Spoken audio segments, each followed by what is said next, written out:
السلام علیکم ورحمۃ اللہ وبرکاتہ۔ ان الحمد للہ نحمده ونستعینه ونستغفره ونعوذ باللہ من شرور انفسنا ومن سیئات اعمالنا من يهده الله فلا مضل له ومن يضلل فلا هادي له واشهد ان لا اله الا الله وحده لا شريك له واشهد ان محمدا عبده ورسوله اما بعد فان خير الحديث كتاب الله وخير الهدي هدي محمد صلى الله عليه وسلم وشر الامور محدثاتها وكل محدثة بدعة وكل بدعة ضلالة وكل ضلالة في النار۔ اعوذ باللہ السمیع العلیم من الشیطان الرجیم، بسم اللہ الرحمن الرحیم۔ سبحان الذي اسرى بعبده ليلا من المسجد الحرام الى المسجد الاقصى الذي باركنا حوله لنريه من آیاتنا انه هو السمیع البصیر۔ سبحانك لا علم لنا الا ما علمتنا انك انت العلیم الحکیم۔ رب اشرح لي صدري ويسر لي امري واحلل عقدة من لساني يفقهوا قولي رب زدني علما۔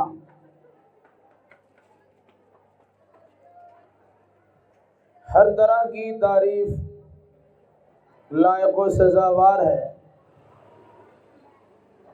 ہر چیز کے خالق و مالک اللہ رب ذوالجلال والاکرام کے لیے، جو سارے جہان کا تنہا پالنہار ہے۔ درود و سلام نازل ہو جملہ انبیاء کرام علیہم السلام پر، خصوصاً امام الانبیاء محبوب کبریا شافع روز جزا احمد مصطفیٰ محمد مصطفیٰ صلی اللہ علیہ وسلم پر۔ اللہم صلی علی محمد وعلی آل محمد کما صلیت علی ابراہیم وعلی آل ابراہیم انکا حمید مجید۔ اللہم بارک علی محمد وعلی آل محمد کما بارکت علی ابراہیم وعلی آل ابراہیم انکا حمید مجید۔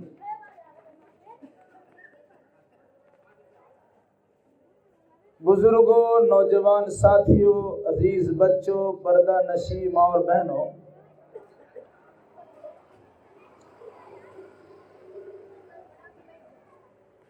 آج کا یہ پروگرام دینی و اصلاحی پروگرام ہے،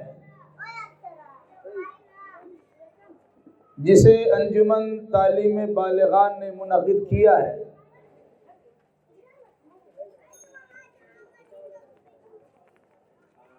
مارچ 2021 کی 14ویں تاریخ ہے،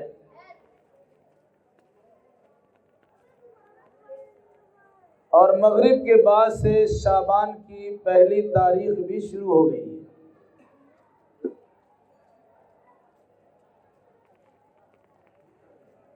اس پروگرام میں مغرب سے قبل یعنی عشاء سے قبل 2 تقریریں آپ نے سماعت کی ہیں، عشاء کے بعد بھی جنت اور اس میں لے جانے والے اعمال کی تفصیل بیان کی گئی۔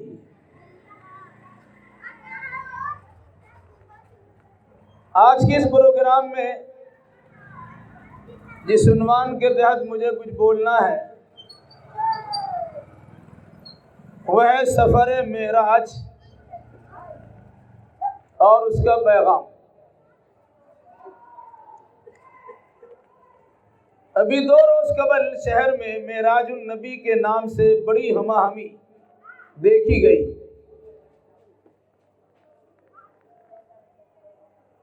معراج کیا ہے؟ معراج کیوں کرایا گیا؟ معراج کہاں سے کہاں تک کرائی گئی؟ معراج میں کیا تحفے تحائف ملے؟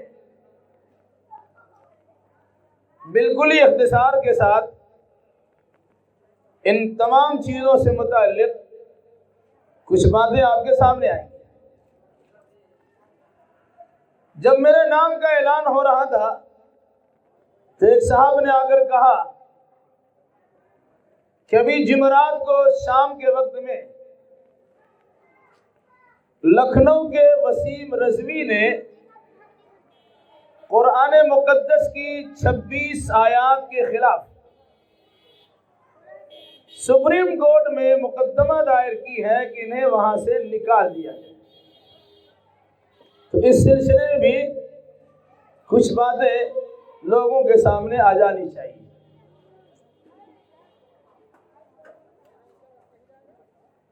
انشاءاللہ الرحمن کوشش ہوگی کہ اس سلسلے میں بھی کچھ باتیں آپ کے پاس آ جائیں۔ سب سے پہلے ہم اپنے مضمون کی وضاحت کر لیں۔ معراج کا سفر اور اس کا پیغام۔ تقریر کا شاید انداز نہ ہو، میرا مقصد یہ ہے کہ آپ کے دل و دماغ تک معراج کے سفر کے واقعات کی تفصیل پہنچ جائے اور وہ یاد بھی رہے۔ عام طور سے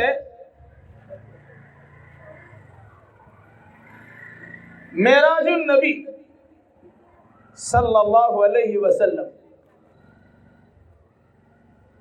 کی تفصیل بیان تو ہوتی ہے، لچھے دار تقاریر بھی سننے کو ملتی ہے، لیکن اس معراج کے پیچھے کیا حکمت ہے، کیا مصلحت ہے، کیا مقصد ہے، اس قسم کی چیزوں کا اظہار یا تو کیا نہیں جاتا یا سرسری بول کے انسان گزر جاتا ہے۔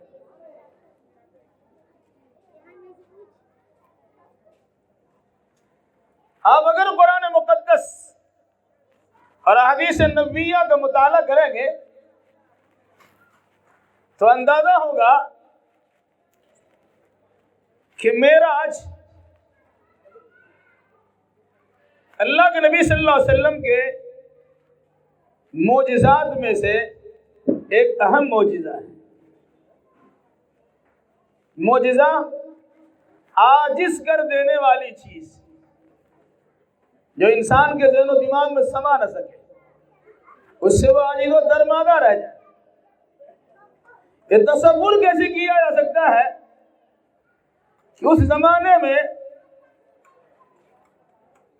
مکہ سے فلسطین تک کا سفر عام طور سے 40 دنوں میں طے ہوتا تھا، لیکن رات کے 40 سیکنڈ میں اسے حل کرا دیا گیا۔ اس زمانے میں انسان سوچ بھی نہیں سکتا تھا کہ کوئی انسان زمین سے اٹھے گا اور ساتوں آسمان کو چیرتے ہوئے سدرۃ المنتہا اور اس سے بھی آگے پہنچ جائے گا۔ وہ بھی اللہ نے اسی ایک رات میں سر انجام دلا دیا۔ کیوں؟ اس کے پیچھے کیا حکمت کار فرما ہے؟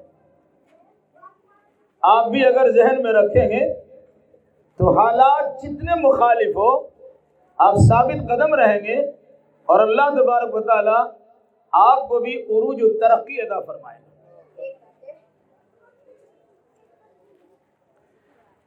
رسول اکرم صلی اللہ علیہ وسلم کی زندگی کے دو حصے ہیں، مکی اور مدنی۔ نبوت کے اعتبار سے 23 سال آپ نے دنیا میں گزارا ہے،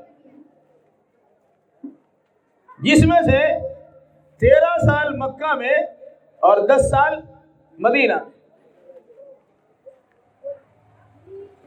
مکہ میں بے انتہا دشواریوں کا سامنا کرنا پڑا۔ مکہ جیسی سرزمین سے آپ کو نکالے جانے کی بار بار دھمکیاں بھی ملتی رہی۔ دعوت و تبلیغ کے نتیجے میں آپ کو پریشان بھی کیا جاتا رہا۔ عین حالت نماز میں اونٹ کی اوجھڑی آپ کی گردن پر رکھی گئی، راستے میں کانٹے بچھائے گئے، بے شمار پریشانیوں کا سامنا کرنا پڑا، یہاں تک کہ نبوت کے 10واں سال آپ نے مکہ سے کچھ دور جا کر اس امید سے دعوت و تبلیغ کا فریضہ انجام دیا کہ شاید وہاں کے لوگ قبول کر لیں گے، یعنی آپ نے طائف کا سفر کیا، وہاں بھی بے انتہا پریشانی کا سامنا کرنا پڑا۔ 3 سرداروں کا آپ نے انتخاب کیا تھا، یہ سردار لوگ اچھے ہو جائیں گے، ان کے سارے مادیات ہمارے ہو جائیں گے، لیکن ان تینوں انسان نما شیطانوں نے رحمت للعالمین کی ایسی پٹائی کروائی کہ آپ کا سر سے لے کے پیر تک خون ہی خون تھا۔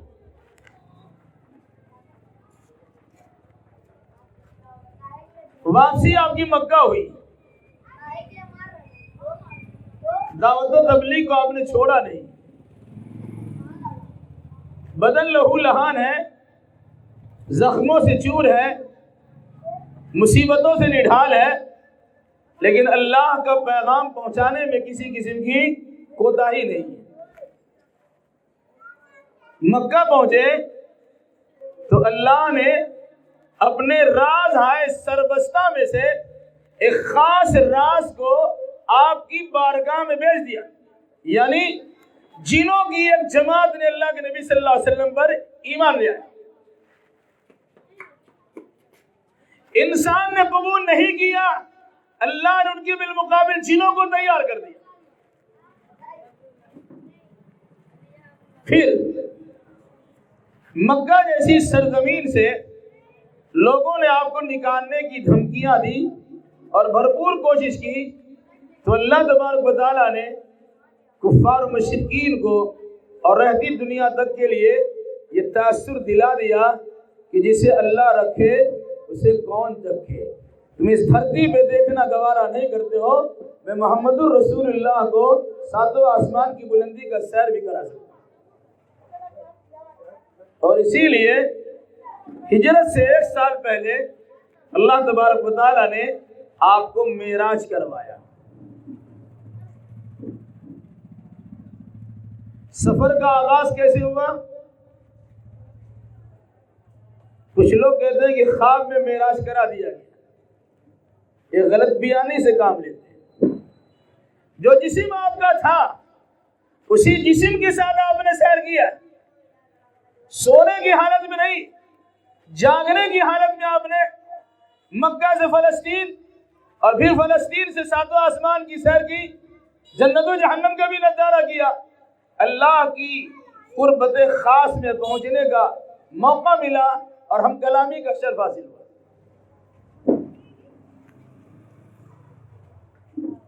ایک رات آپ گھر میں سو رہے تھے، بعض روایت میں ہے اپنی چچیری بہن ام ہانی کے گھر میں آرام فرما رہے تھے۔ یہ حضرت علی کی بہن ہے اور اللہ کے نبی صلی اللہ علیہ وسلم کی چچیری بہن ہے۔ وہاں سے اٹھا کے لایا گیا، حرم کے اندر لائے، حرم کے اندر حتیم کے علاقے میں رکھا گیا، وہاں آپ کا دل چیرا گیا، سینہ چیرا گیا، سینہ کو چیرا گیا، یہ حلق سے لے کر ناف تک، اور پھر یہاں سے آپ کا دل نکالا گیا، سونا کے تشت میں رکھا گیا، زمزم کے پانی سے اس کی دھلائی ہوئی، پھر علم و حکمت سے پر کر کے اس دل کو وہیں لگا دیا جہاں آپ کا دل تھا، گویا اوپن ہارٹ سرجری کر دی، بائی پاس نہیں، پورا دل نکالا گیا۔ قیامت تک کے ڈاکٹروں کے لیے ہارٹ کے آپریشن کا طریقہ سکھلا دیا۔ پھر اس کے بعد ایک سواری لائی، اس سواری کا نام ہے براق۔ براق برق سے بنا، برق مطلب بجلی، بجلی کی رفتار بڑی تیز ہوتی ہے، اس سے بھی کہیں زیادہ تیزی سے چلنے والی سواری لائی گئی، جس کی کیفیت بیان کی گئی ہے، وہ گدھا سے ذرا سا اونچا اور گھوڑا سے ذرا سا نیچا، درمیانے کیا ہوتا ہے؟ خچر۔ اس طرح کے ایک جانور لائے گئے، پر بدقسمتی ہے امت کی کہ آج امت نے اپنے نبی کے خلاف اس طرح کی ہردہ سرائی کرنا شروع کر دیا ہے کہ براق کی تصویر بنائی گئی، اس براق کے جانور کی شکل بڑی خوبصورت عورت کی دی گئی۔ لا حول ولا قوت الا باللہ۔ یہ اپنے نبی کے بارے میں دنیا والوں کیا تاثر دینا چاہتے ہیں؟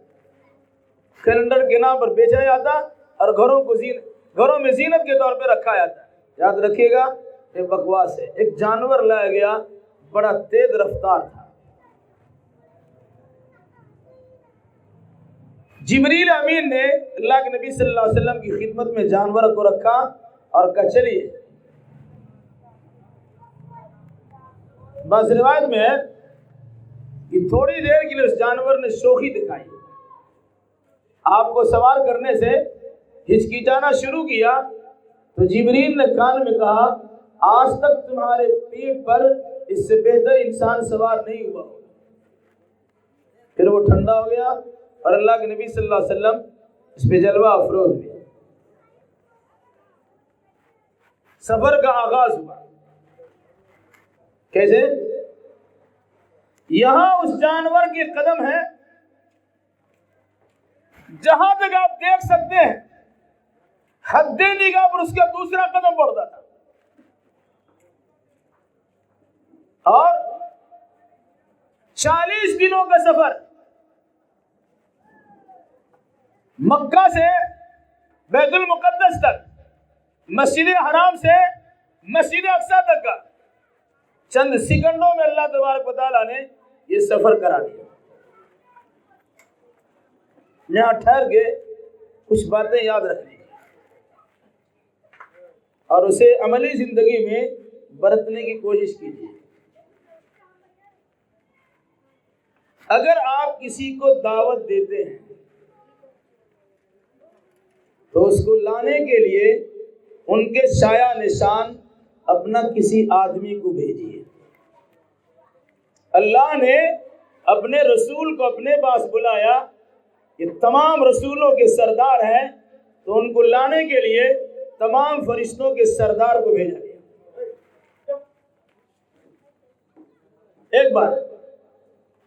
دوسری بات، جو جس شان کے لائق ہو اس کے لانے کے لیے اسی شان کے لائق سواری کا بھی انتظام کیا جائے۔ اللہ کے نبی صلی اللہ علیہ وسلم کے لیے باضابطہ سواری کا بندوبست ہوا، بڑی تیز رفتار سواری، براق کی سواری لائی گئی۔ تیسری چیز، آپ کو مسجد حرام سے اٹھایا گیا اور مسجد اقصی پہنچایا گیا۔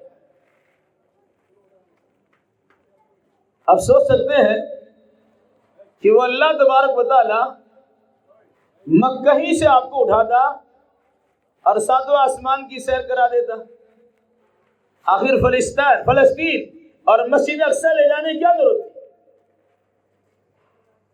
شاید اس سے پہلے سوچنے کا موقع نہ ملا ہو، سوچ لیجیے۔ ہلکی پھلکی میں رہنمائی بھی کرتا ہوں اور اس سلسلے میں کتابوں کا مطالعہ بھی کر لیجیے۔ سب سے بہترین جگہ مکہ ہے، وہیں سے سب سے بہترین انسان کو اٹھاتا اور خالق کائنات کی بارگاہ میں حاضر کر دیتا اللہ، لیکن آپ نے ایسا نہیں کیا۔ بلکہ اللہ نے جبریل کو بھیجا کہ مکہ سے اٹھائیے اور فلسطین پہنچائیے، یا مسجد اقصی سے اٹھائیے، مسجد حرام سے اٹھائیے اور مسجد اقصی پہنچا دیجیے۔ آپ کی اس سفر زمینی سفر جو معراج کے آغاز اور شروعات کا سفر ہے، 2 مسجدوں سے ہوتا ہے۔ مسجد حرام سے سفر کا آغاز ہوا اور مسجد اقصی پر اس کا اختتام ہوا۔ وجہ کیا ہے؟ اس کی وجہ یہ بتائی جاتی کہ اللہ کے نبی صلی اللہ علیہ وسلم کو اللہ تبارک و تعالی نبی القبلتین بنانے والا ہے،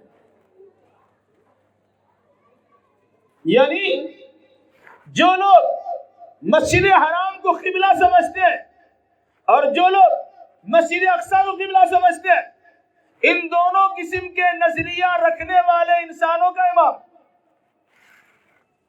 بہت بڑی بات ہے، یہ تاثر دینے کے لیے اب یہودیت اور عیسائیت کا خاتمہ ہونے والا ہے۔ مکہ بھی محمد الرسول اللہ، فلسطین بھی محمد الرسول اللہ، مسجد حرام بھی محمد الرسول اللہ اور مسجد اقصی بھی محمد الرسول اللہ۔ اب ان کی نبوت کا سکہ چلے گا، کسی اور کی نبوت کا سکہ چلنے والا نہیں۔ اس مناسبت سے آپ کو مسجد حرام سے لیا گیا اور مسجد اقصی پہنچایا گیا۔ مسجد اقصی پہنچ کر آپ نے اپنی گاڑی یا اپنی سواری وہیں لگائی، وہیں باندھی جہاں انبیاء اکرام علیہ السلام اپنی سواریوں کو باندھا کرتے تھے۔ ایک سبق یہ ملا کہ جیسے سڑکوں پہ گاڑیاں پارک مت کیجیے، جو پارکنگ کی جگہ ہو وہیں ڈالیے۔ اللہ کے نبی صلی اللہ علیہ وسلم کی سواری تھی، ان کو لے جایا گیا، ان کو کہیں کھڑا کرنا تھا، اسی پتھر سے اس سواری کو باندھ کے رکھا گیا جس پتھر سے دیگر انبیاء کرام اپنی سواریوں کو باندھ کے رکھا کرتے تھے۔ پر ایک بات یہ بھی یاد رکھیں، سواریوں کو باندھ کے رکھنے کی بات ہے، یوں ہی چھوڑ دیتے تو نبی تھے، اللہ کی نگرانی میں جا رہے تھے، فرشتے آپ کے ساتھ تھے، باندھنے کی کیا ضرورت تھی؟ کیا نہیں؟ آخری لازم متوکل اللہ، پہلے باندھیے پھر اللہ بھروسہ کیجیے۔ آپ گاڑی چلاتے ہیں، بیک چلاتے ہو کہ 4 چکا چلاتے ہو، کہیں بھی رکھتے ہیں، چھوڑ کے چلے آتے، لاک بھی نہیں کرتے، گاڑی چوری ہو جاتی، اب چلاتے ہیں، یہ خلاف ہے۔ پہلے گاڑی کو لاک کیجیے، اس کی حفاظت خود کیجیے، پھر اللہ تبارک و تعالیٰ بھروسہ کیجیے۔ یہ سفر میں یہ بھی تعلیم دی گئی کہ اپنی گاڑی کہاں رکھی جائے گی، اپنی سواری کو کہاں باندھا جائے۔ اس کے بعد آپ داخل ہوئے مسجد اقصی میں۔ مسجد حرام جہاں کعبۃ اللہ ہے، اس کی تعمیر کی ہے حضرت ابراہیم نے، جو اللہ کے نبی صلی اللہ علیہ وسلم کے بابا اور دادا۔ مسجد اقصی سے تعمیر کیا ہے حضرت یعقوب نے، جو ابراہیم علیہ السلام کا پوتا ہے، یوسف علیہ السلام کے بابا ہے۔ انہی یعقوب سے نسل چلی ہے جن کو اسرائیل کہا جاتا تھا، اسی مناسبت سے بنی اسرائیل کہا گیا۔ تو یہاں سے اٹھایا گیا، بنی اسماعیل کی امامت بھی آپ کے ساتھ اور بنی اسرائیل کی امامت بھی آپ کے ذمہ۔ اس مناسبت سے مسجد حرام سے اٹھایا گیا اور مسجد اقصی پہنچایا گیا۔ مسجد میں جا کر آپ نے 2 رکعت نماز پڑھی، وہاں سے نکلے، اب دوسرا سفر شروع ہونے والا ہے۔ یہ زمینی سفر تھا، اب فضائی اور آسمانی سفر شروع ہونے والا ہے۔ آپ کی خدمت میں توشہ سفر کے طور پر ناشتہ پانی کے لحاظ سے کچھ پیش کیا گیا۔ دودھ پیش ہوا اور شراب پیش کی گئی، یہ کچھ کھا پی لیجئے، اب دوسرا سفر کا آغاز ہونے والا ہے۔ تو اللہ کے نبی صلی اللہ علیہ وسلم نے شراب کو ہاتھ نہیں لگایا، دودھ آپ نے پی لیا۔ جبریل امین نے فرمایا آپ نے فطرت کے مطابق کام کیا، اگر شراب پی لیتے تو آپ کی امت گمراہ ہو جاتی۔ اب وہاں سے دوسرے سفر کا آغاز، وہ فدائی سفر ہے۔ اس سلسلے میں حدیث میں ایک لفظ ہے ثم اورج بی، پھر مجھے عروج بخشا گیا، بلند کیا گیا۔ سیڑھی کو معراج کہا جاتا ہے، وہ سیڑھی لائی گئی، جو کچھ لوگوں نے کہا رف رف، ایک سیڑھی لائی گئی جسے آج کے دور میں کہہ سکتے ہیں بڑی تیز رفتار لفٹ لایا گیا۔ برج الخلیفہ کا نام سنا ہوگا، 100 سے زیادہ منزلہ ہے، چند سیکنڈوں میں وہ طے کر لیتا ہے، اتنی تیز رفتار اس میں لفٹ لگایا گیا۔ تو انسان کا یہ حال ہے تو اللہ تبارک و تعالیٰ کا لفٹ کا عالم کیا ہوگا۔ وہیں گویا لفٹ لگایا گیا، ایک سیڑھی اتاری گئی، آپ اس پہ سوار ہوئے، جبریل امین ساتھ ہے، آسمان دنیا تک پہنچے۔ دروازہ کھٹکھٹایا گیا، پوچھا کون؟ کہا جبریل۔ کہا آپ کے ساتھ کون ہے؟ کہا محمد صلی اللہ علیہ وسلم۔ کہا بلائے گئے؟ کہ ہاں دعوت ملی ہے، بلائے گئے۔ آسمان دنیا کے فرشتہ نے دروازہ کھولا، جبریل امین رسول امین کے ساتھ آسمان پر قدم رنجا ہوئے۔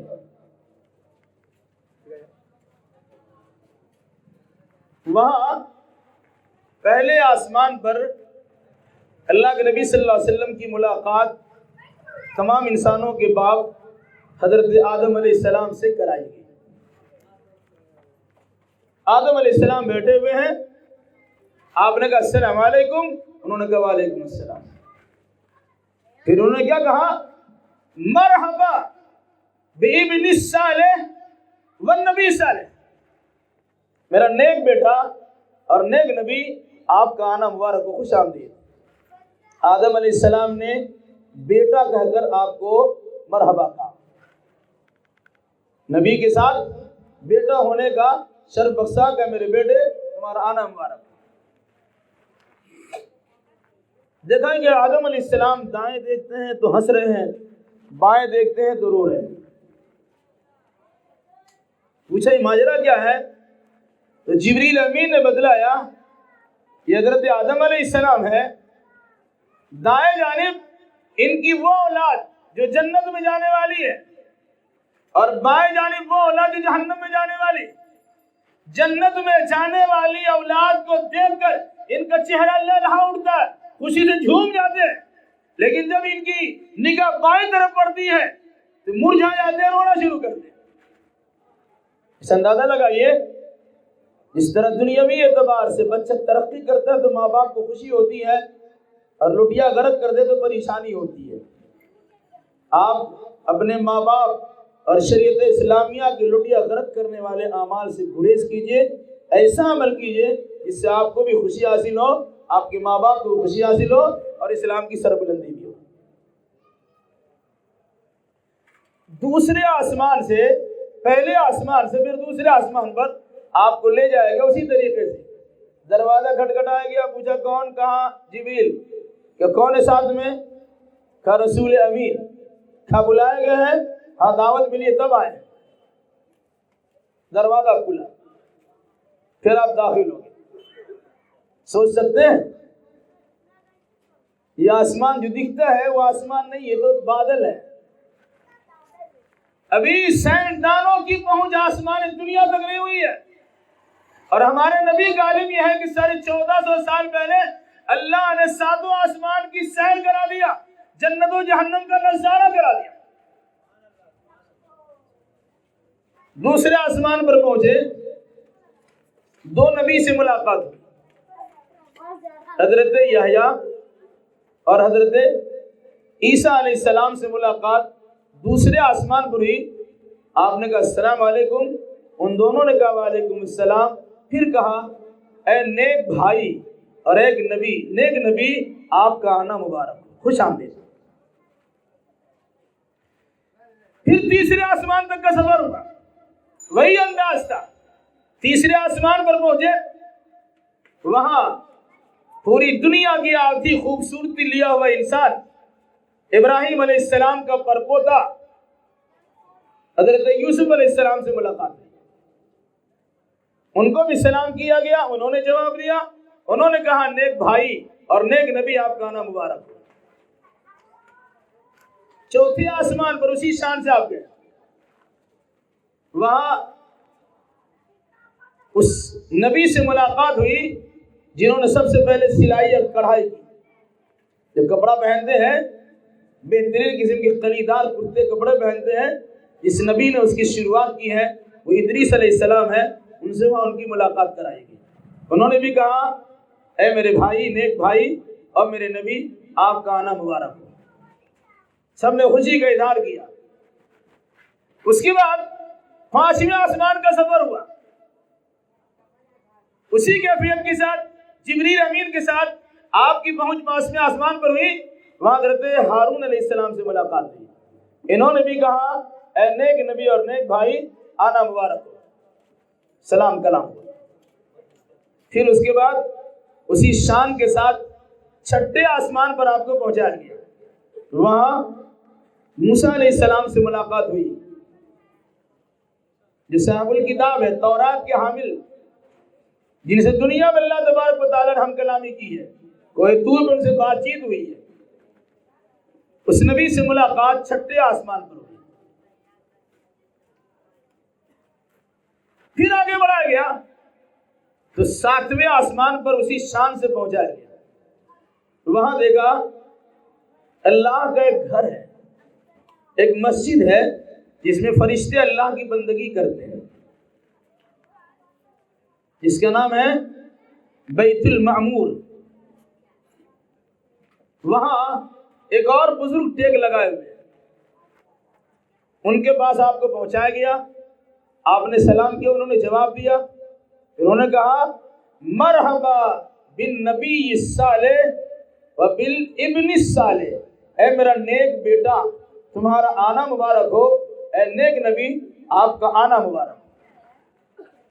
آدم علیہ السلام نے پہلے آسمان پر بیٹا کہا، ساتویں آسمان پر ابراہیم خلیل اللہ نے آپ کو بیٹا کہا۔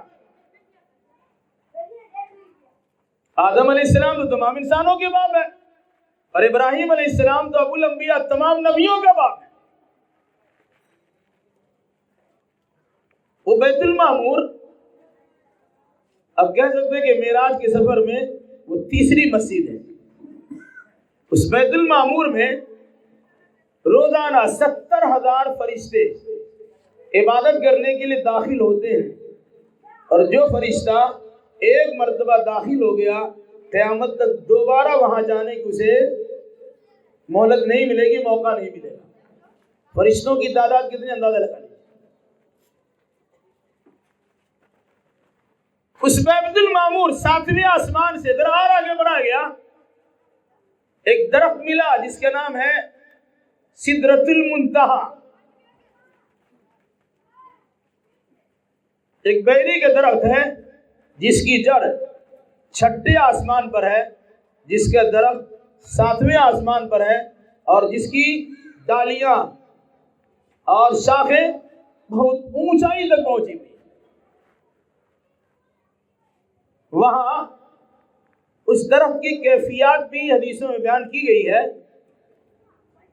کہ اس کے پتے، بیر کا پتا چھوٹا چھوٹا ہوتا ہے نا، پھل بھی چھوٹا ہوتا ہے، اس سدرۃ المنتہا کے پھل کا بھی تذکرہ اور اس کے پتے کا بھی ذکر حدیث میں ہے۔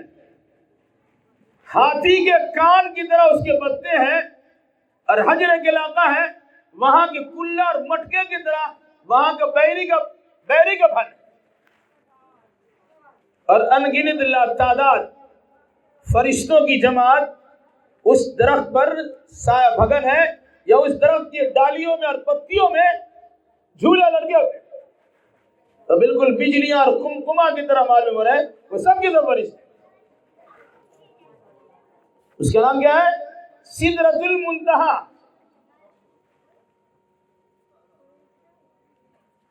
نیچے سے جو اعمال جاتے ہیں وہیں جا کے رک جاتے ہیں. فرشتے لے کے جاتے ہیں, وہاں رکتے ہیں. اوپر کے فرشتے آتے ہیں لے کے اللہ کی بارگاہ میں پہنچاتے ہیں. اسی طرح روح کا بھی معاملہ ہے. انسانی روح قبض ہوتی ہے, فرشتے یہاں سے لے کے جاتے ہیں, وہیں رکتے ہیں, اوپر والے فرشتے پھر اسے اوپر لے آتے ہیں.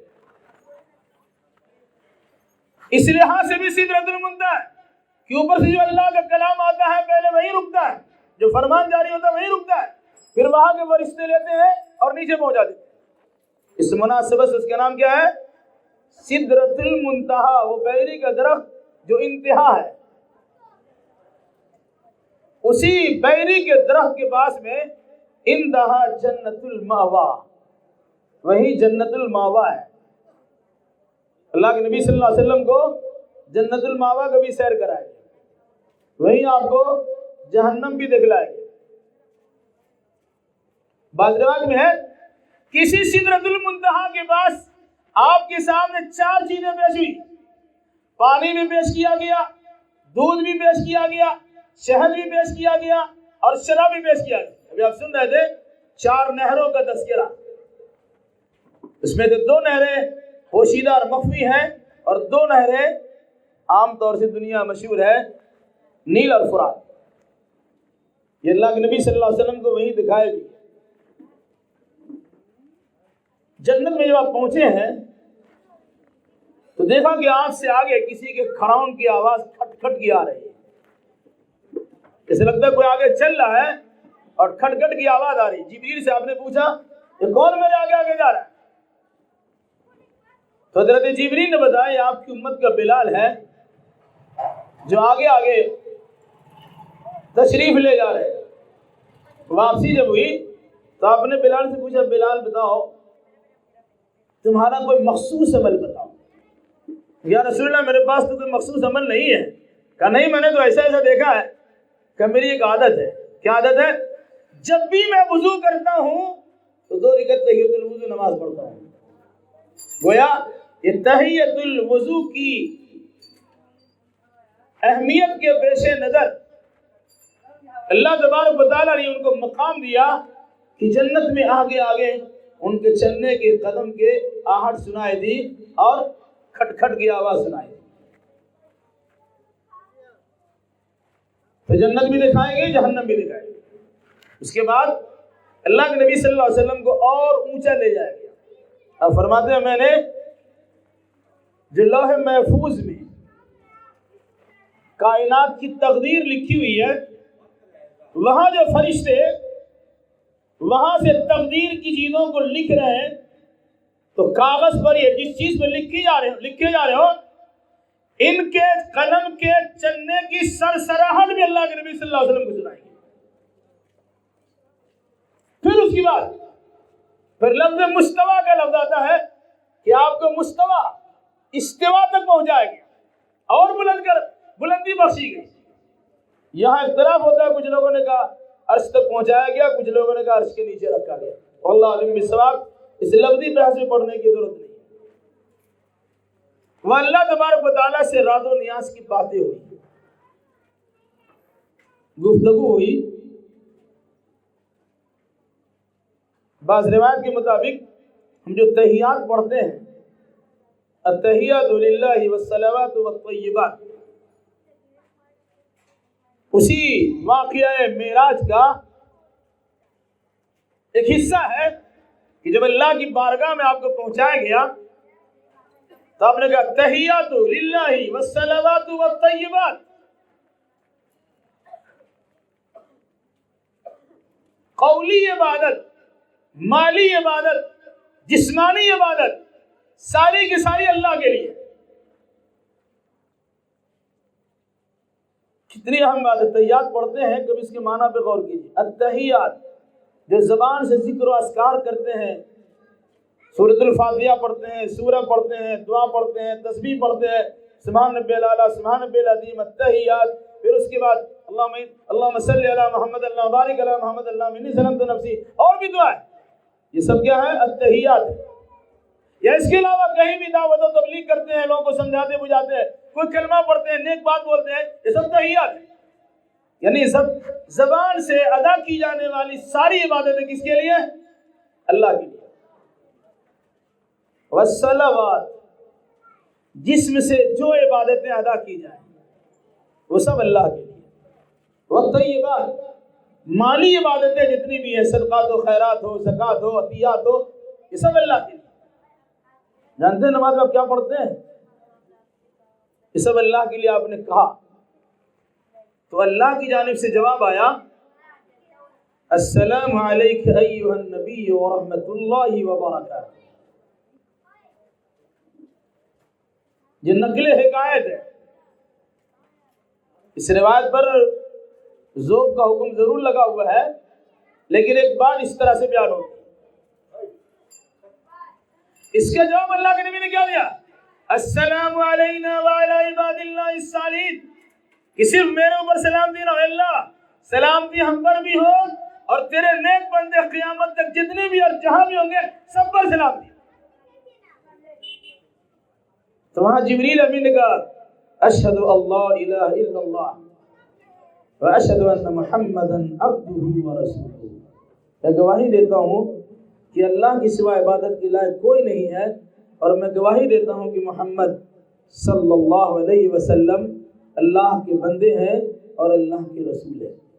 یہ جو گفتگو ہوئی تھی اسی واقعہ کو دہرایا جاتا ہے التحیات کی شکل میں، جسے نقل حکایت کہا جاتا ہے۔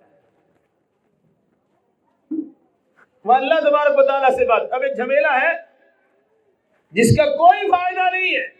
اللہ کے نبی نے اللہ کو دیکھا کہ نہیں دیکھا، اسی میں سارا مسئلہ الجھا کے رکھ دیا گیا۔ دیکھنے سے درجہ بہت بڑھ نہیں آئے گا اور نہیں دیکھنے سے درجہ گھٹ نہیں آئے گا، لیکن اللہ تبارک و تعالیٰ سے جو باتیں ہوئی ہیں، جو تحفے تحائف ملے ہیں، جو احکامات دیے گئے، انسان اسے بالا تاک رکھ دیتا ہے اور جھگڑا کر کے رکھ دیا کہ چیز دیکھا کہ نہیں دیکھا۔ میں آپ دیکھنے کا مانیے کہ نہیں مانیے، ہم اس میں نہیں آتے، لیکن یہ ذرا مانیے کہ اللہ تبارک و تعالیٰ نے اللہ کے نبی کو دیا کیا ہے، اور یہ سفر آپ کو کرائے کیوں دیا گیا؟ سطح زمین سے اٹھایا گیا اور عرش بری تک پہنچایا گیا، ایک بہت بڑا مقام ہے۔ وہاں گفتگو ہی، تحفے ملے، 3 تحفوں کا تذکرہ ہے، گرے باندھ لیجیے۔ 50 وقت کی نمازیں آپ کو عطا کی گئی۔ کیا کہا؟ اب یہاں آئے ہیں تو تحفہ لے کے جائیے۔ ساری عبادتیں فرض ہوئی ہے زمین پر، اور نماز کی فرضیت کا اعلان ہوا ہے آسمان پر۔ کہا یہ آپ کو 50 وقت کی نمازیں دی جا رہی ہیں۔ اللہ کے نبی صلی اللہ علیہ وسلم نے 50 وقت کی نمازیں حاصل کر۔ دوسرا تحفہ ملا،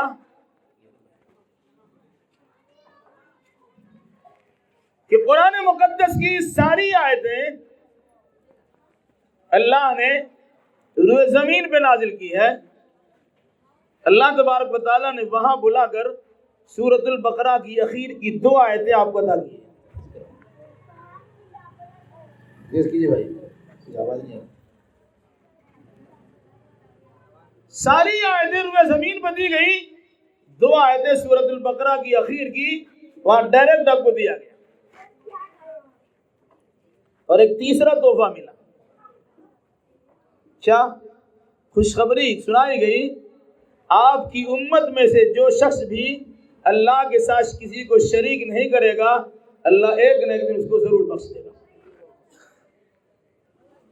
معراج کا واقعہ بیان ہوتا ہے، کرسی طور تقریریں ہوتی ہے، رفعت و بلندی کا ذکر ہوتا ہے، لیکن اللہ تبارک و تعالیٰ نے تحفہ کیا دیا، ان تحفوں کا تذکرہ بھی نہیں ہوتا۔ تو 50 وقت کی نمازیں ملی، سورۃ البقرہ کی آخر کی 2 آیتیں ملی، اور یہ خوشخبری سنائی گئی جو شرک نہیں کرے گا اللہ اس کو ضرور بخش دے گا۔ لے کے وہاں سے واپس ہوئے، چھٹے آسمان پہ تشریف لائے تو موسیٰ علیہ السلام سے پھر ملاقات ہوئی۔ کہا موسیٰ علیہ السلام نے کہ اللہ کی بارگاہ میں گئے، تحفہ کچھ ملا ہے؟ کہاں 3 تحفہ ملا ہے۔ اس میں ایک تحفہ یہ ہے کہ اللہ نے 50 وقت کی نماز فرض کر دی ہے۔ موسیٰ علیہ السلام نے کہا آپ سمجھتے کیا ہے؟ جائیے اللہ کی بارگاہ میں کچھ کم کروائیے. 50 وقت کی نماز 5 وقت میں اگر 1 گھنٹہ لگتا ہے تو 50 وقت میں کتنے گھنٹے لگیں گے؟ پھر کام کاج آپ کی امت کیا کرے گی؟ جب اللہ سے کچھ کم کروائیے. حضرت موسیٰ علیہ السلام کے مشورے پر اللہ کے نبی صلی اللہ علیہ وسلم اللہ کی بارگاہ میں پہنچ گئے. یہ کم کر دیجیے کچھ. کہا ٹھیک ہے 10 کم کر دیا. پھر آئے کہ کتنا ہوا کہ 40 بجے. کہا اور جائیے کم کرائیے. اس طرح 5 بار گئے, 4 بار گئے تو 10 کم ہو گیا, 10 بج گیا. تو پھر جائیے, پھر گئے 5ویں بار تو 5 وقت کی نماز کم کر دی گئی. اب بچے 5 وقت. موسیٰ علیہ السلام نے کہا کہ میں اپنی امت سے 2 وقت کی نماز نہیں پڑھوا پاتا ہوں, آپ 5 وقت کی نماز کیسے پڑھوائیں گے؟ جائیے ایک بار اور کم کروائیے. تو اللہ کے نبی نے کیا فرمایا؟ مجھے اب اللہ کی بارگاہ میں جانے میں شرم آتی ہے. 50 کو 5 کرا دیا اور بھی کم کرانے کے لیے جائے, اب میری ہمت نہیں ہوتی, مجھے شرم آتی ہے اللہ کی بارگاہ میں جانے میں. نہیں گئے تو اللہ نے کیا کہا کہ میرے یہاں میری باتیں بدلا نہیں کرتی ہے. ہم نے 50 وقت کی نماز فرض کی تھی, 5 وقت کی نماز پڑھو, 50 وقت کا ثواب ہے.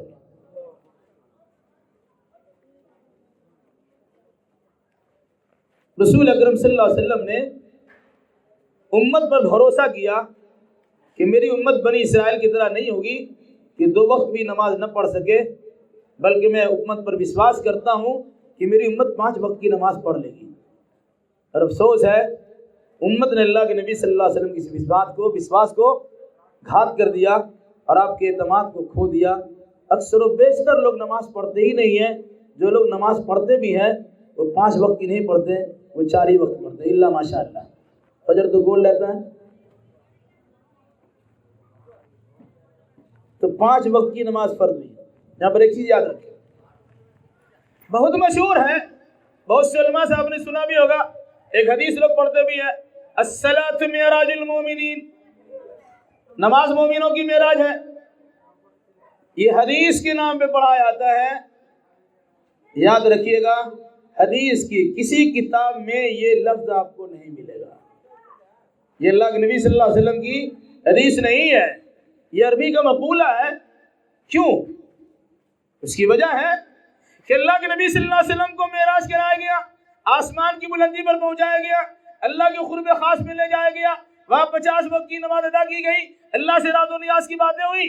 امت کی سہولت کے پیش نظر اللہ تبارک و تعالیٰ نے کہا کہ آپ کی امت روئے زمین پہ پیشانی رکھے گی, اور زمین پر پیشانی رکھے گی آپ کی امت, اس کی پہنچ بھی عرش معلیٰ تک ہوگی.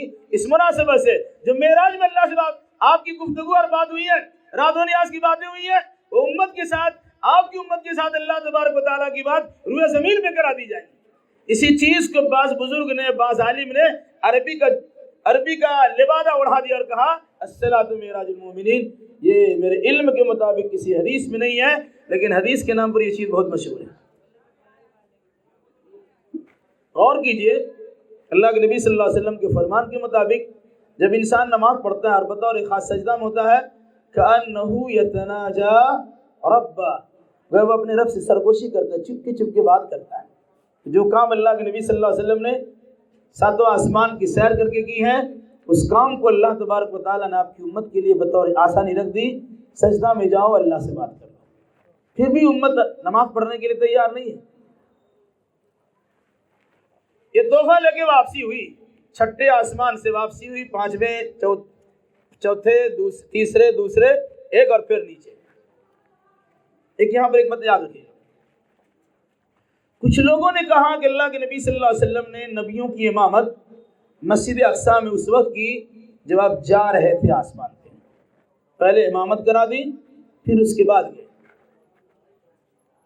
دوسرے محققین علماء نے, علامہ ابن کثیر وغیرہ نے کہا کہ نہیں, یہ بات زیادہ راجح نہیں ہے. راجح بات یہ ہے کہ پہلے آپ سیر کر کے آئے, باقی سارے نبی تشریف لائے, آپ نے ان کی امامت کی, اور سارے نبیوں نے آپ کی امامت میں نماز پڑھی جب آپ معراج کے سفر سے واپس آئے. اور یہی بات زیادہ صحیح ہے. کیوں؟ اگر پہلے مسجد اقصی میں سارے نبیوں سے ملاقات ہو گئی ہوتی تو ہر آسمان پر جبریل امین سے پوچھنے کی نوبت نہیں، یہ کون ہے، یہ کون ہے، یہ کون ہے؟ جبریل کو بتانا پڑے یہ آدم ہے، یہ یحییٰ و عیسیٰ ہے، یہ یوسف ہے، یہ ادریس ہے، یہ ہارون ہے، یہ موسیٰ ہے، اور یہ ابراہیم علیہ الصلوۃ والتسلیم ہے۔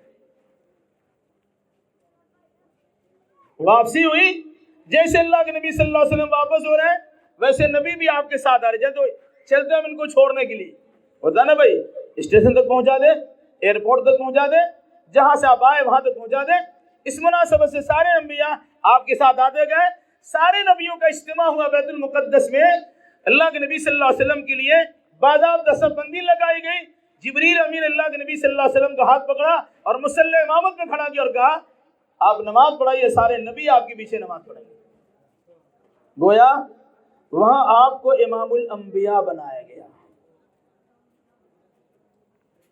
مسجد حرام سے مسجد اقصی پہنچا کر امام القبلتین بنایا گیا، دونوں قبلہ کی طرف، دونوں قبلہ آپ کی زیر نگی کرایا گیا، اور مسجد اقصی میں سارے نبیوں کو جمع کرا کر اللہ کے نبی صلی اللہ علیہ وسلم سے امامت کروا کر یہ تاثر دلایا گیا کہ دنیا میں جتنے نبی آئے ہیں ان سارے نبیوں کے امام آپ ہیں۔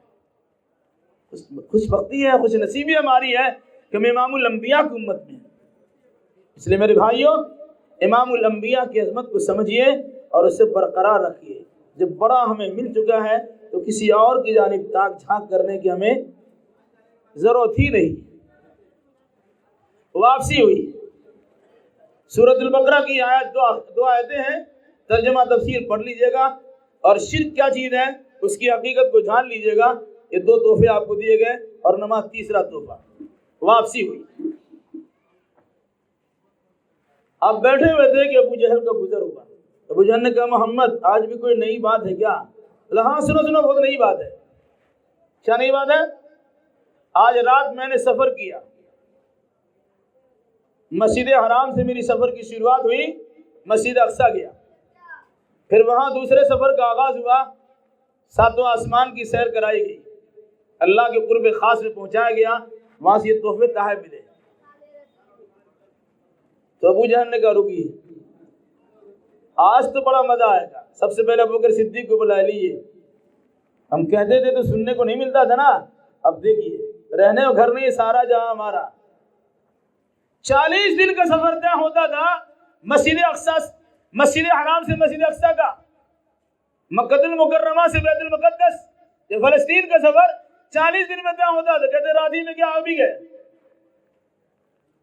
اور اس کے علاوہ آسمان میں پہنچا کون ہے؟ کہتے کہ ساتوں آسمان کے سیر بھی کر لیا، آ بھی گئے۔ ابوبکر صدیق نے کہا اگر یہ محمد صلی اللہ علیہ وسلم کہتے ہیں تو تعجب کی کیا بات ہے؟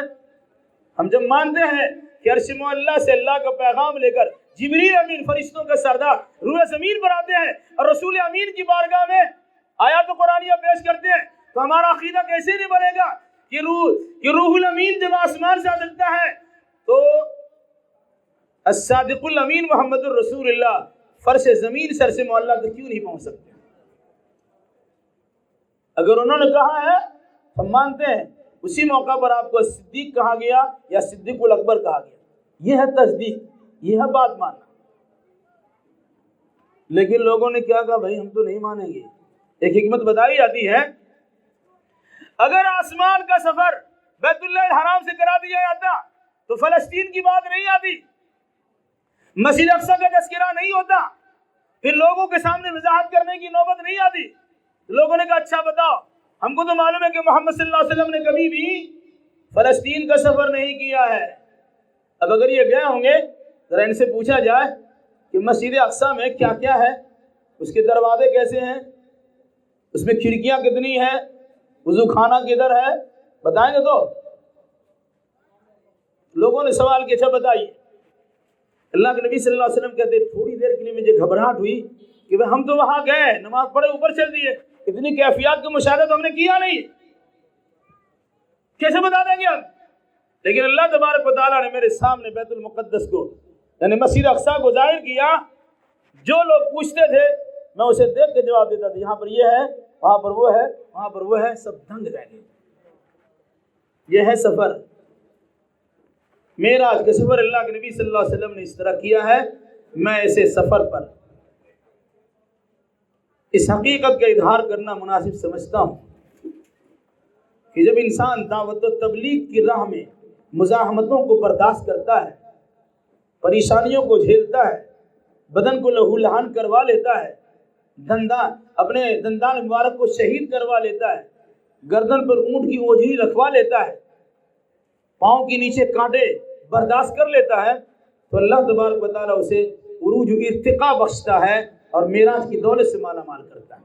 آج بھی اگر کتاب و سنت کی ترویج و اشاعت کے لیے آپ تیار ہیں، پریشانیاں آپ کے سامنے آئیں گی، آپ جھیل لیجئے، پھر اللہ تبارک و تعالیٰ پر امید رکھیے کہ اللہ کس طرح آپ کے لیے اسباب پیدا کرتا ہے. یہ ہے واقعہ سفر کا ہلکا سا تذکرہ. کبھی موقع ملا تفصیل بتائی جا سکتی ہے. بھائی نے کہا تھا ذرا سا اس کے بارے میں تھوڑا بیان کر دیجیے گا. وسیم رضوی شیعہ کا ایک فرد ہے. یہ بڑا متنازع فی، یہ اختلافی شخصیت، ہمیشہ ندائی پیدا کرتا ہے. جو حکومت کی چمچاگیری کر کے اپنا الو سیدھا کرتا ہے. یہ شیعہ کا ایک وقف بورڈ ہے، اس کے چیئرمین ہے اور گھبلا کا زبردست نظام ہے. کسی بھی دن وہ گرفتار ہو سکتا ہے. 3 طلاق کا مسئلہ اٹھانے والا، بابری مسجد کے خلاف فیصلہ سنانے یعنی خیالات ظاہر کرنے والا، اللہ کے نبی کی شان میں، قرآن کی شان میں، خلفائے راشدین کی شان میں اور ام المومن حضرت عائشہ کی شان میں، یہ صحابہ کی شان میں گستاخی کرنے والا انسان ہے.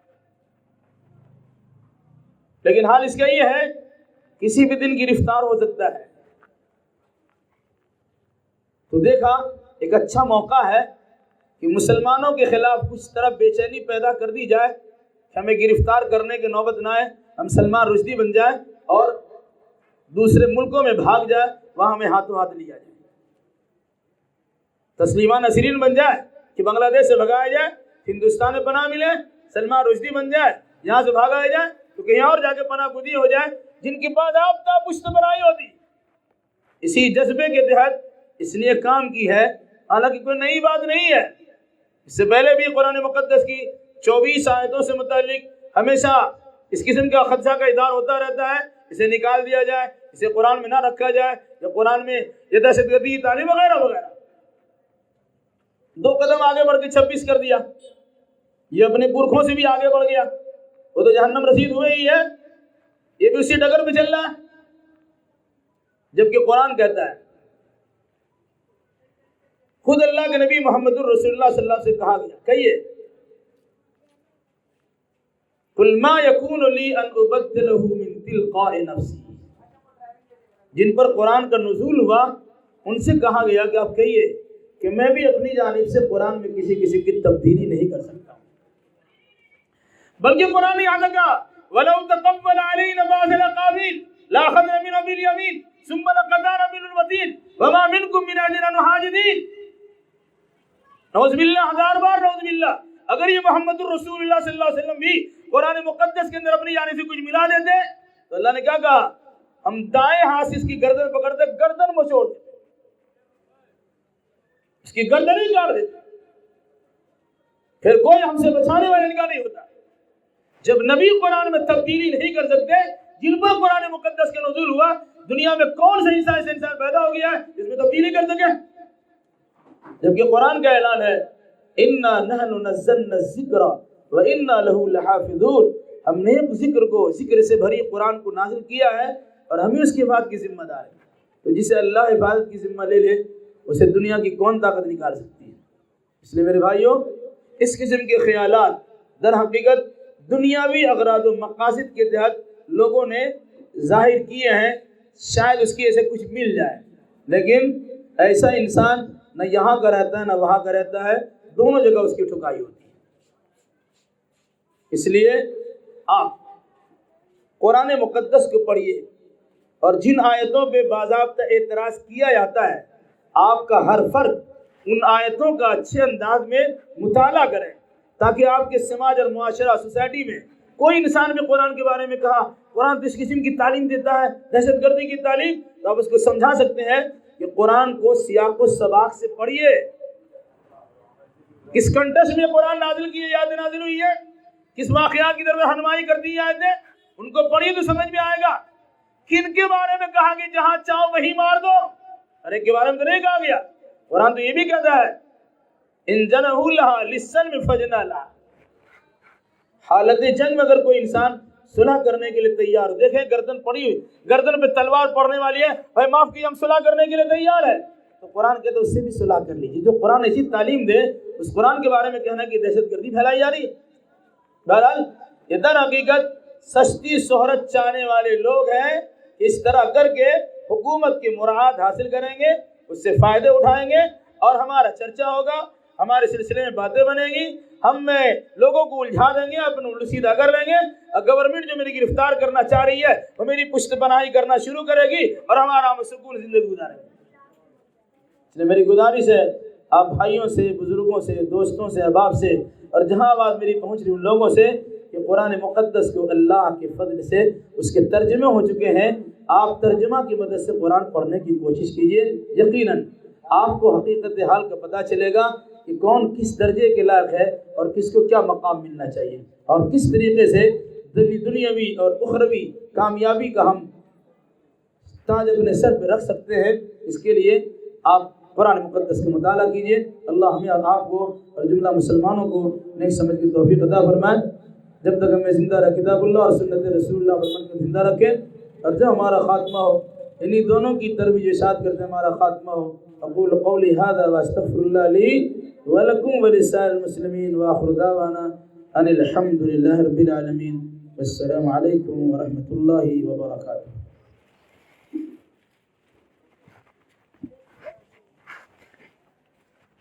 چلیں گے بھائی، بہت دور جانا ہوگا۔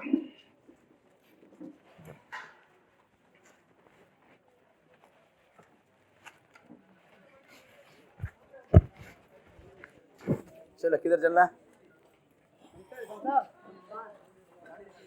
نہ جلدی، پہلے نہ چاہیے۔